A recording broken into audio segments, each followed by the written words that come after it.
برکتیں اٹھ گئی۔ ایک واقعہ لکھا ہے، ایک بادشاہ جنگل میں شکار کے لیے گیا، واپسی پہ بڑا تھکا ہوا تھا، دھوپ تھی، پیاسا تھا، ایک انار کے باغ کے قریب رکا اور باغ کے مالک کو کہا کہ مجھے کچھ پینے کو دو۔ وہ گیا اور ایک انار توڑ کے لایا اور اس نے انار کو جو نچوڑا تو پورا گلاس بھر گیا۔ جب بادشاہ نے پیا تو مزہ ہی آ گیا، اتنا اچھا ذائقہ، بڑا حیران ہوا کہ ایسا باغ اس کے پاس ہے تو میرے پاس ہونا چاہیے۔ پھر اس کو کہا کہ بھائی ایک گلاس اور پلا دے۔ وہ اللہ کا بندہ گیا، ایک انار لایا، جب نچوڑا تو تیسرا حصہ بھرا گلاس، دوسرا لایا پھر نچوڑا تو اور تیسرا حصہ، تیسرا لایا اور نچوڑا تو تب گلاس مکمل ہوا، پھر دیا۔ خیر بادشاہ نے پی تو لیا، کہنے لگا یار جس درخت سے پہلے لائے تھے نا اسی سے لاتے، وہ تو ایک انار سے گلاس بھر گیا تھا۔ اس نے کہا بادشاہ سلامت میں لایا تو اسی درخت سے ہوں۔ اس نے کہا کہ پھر فرق کیا پڑ گیا؟ وہ باغ کا مالک کوئی نیک آدمی تھا، کہتے بادشاہ سلامت لگتے ہے کہ آپ کی نیت میں کوئی فرق پڑ گیا، آپ کی نیت میں کوئی فرق پڑ گیا جس نے میرے درخت کے اندر سے برکت کو ختم کر۔ تو بادشاہ نے کہا کہ واقعی پہلی مرتبہ میری نیت صاف تھی، نیت میری بدل گئی تھی کہ یہ باغ اس سے میں لے لوں گا، نیت کے بدلتے ہی اللہ نے اس جگہ سے برکتوں کو واپس لیا۔ ایک بندے کی نیت سے اگر یوں اثر پڑتا ہے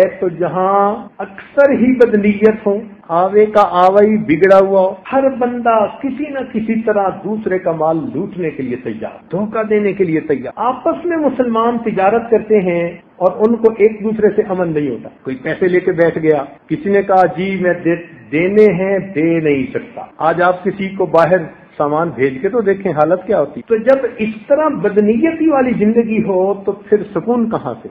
اس لیے من یعمل سوءا یجز بہ، جو بھی گناہ کرے گا وہ اس گناہ کی سزا پائے گا۔ یہ پروردگار عالم کا ایک قانون ہے، یہ ایک رولنگ ہے اللہ تعالیٰ کی، اور یہ پوری دنیا کے اندر افیکٹو ہے۔ قانون بنانے والا کمزور نہیں ہے، نہ کسی کا محتاج ہے، وہ اتنا طاقتور ہے کہ جو اس نے قانون بنا دیا وہ پوری دنیا کے اندر اپنے عمل میں مشغول ہے۔ تو فرمایا کہ جو گناہ کرے گا اس کی سزا پائے گا۔ ہمارے اکابر نے لکھا کہ انسان کو گناہ کی سزا 3 شکلوں میں سے کسی نہ کسی ایک شکل میں ملتی ہے۔ سب سے پہلی شکل کہ اللہ رب العزت اس کو گناہ کرنے پر فوراً سزا دیتے ہیں، اس کو نکیر کہتے ہیں۔ نکیر کا کیا مطلب؟ اللہ تعالیٰ کی طرف سے پکڑ آ جاتا۔ چنانچہ کتنے لوگ تجربہ کرتے ہیں، ادھر انہوں نے بددیانتی کی اور ادھر اتنا ہی کام خراب ہو گیا۔ عدلے کا بدلہ۔ ایک صاحب دودھ کا کاروبار کرتے تھے، ایک دن دودھ تھوڑا تھا، لینے والے زیادہ گئے، اس نے ہاف آدھا پانی ملا دیا اور سارا بیچ دیا، دگنی کمائی ہو گئی۔ بڑا خوش ہوا کہ آج میں نے دگنے پیسے کما لیے، لہذا آج تو مجھے گھر جانا چاہیے، گھر میں بڑی اچھی ریسپشن ملے گی۔ چنانچہ وہ گھر کی طرف چلا۔ اب راستے میں تھکا ہوا تھا، سوچا کہ تھوڑی دیر میں آرام کر لیتا ہوں۔ تھوڑی دیر جو سویا تو کیا دیکھا کہ اس کے وہ جو دینار والی پوٹلی تھی نا، وہ قریب کے درخت سے ایک بندر اترا اور وہ اٹھا کے درخت پہ لے گیا۔ اب جس کی آنکھ کھلی تو پوٹلی نہیں، ادھر ادھر دیکھا، اچانک درخت پہ نظر پڑی تو اوپر بندر بیٹھا ہوا، وہ اس کی طرف دیکھ رہا ہے، یہ اس کی طرف دیکھ رہا ہے۔ اب اس نے نا اس کو اشارے کیے کہ بھئی پوٹلی میری طرف پھینک دو۔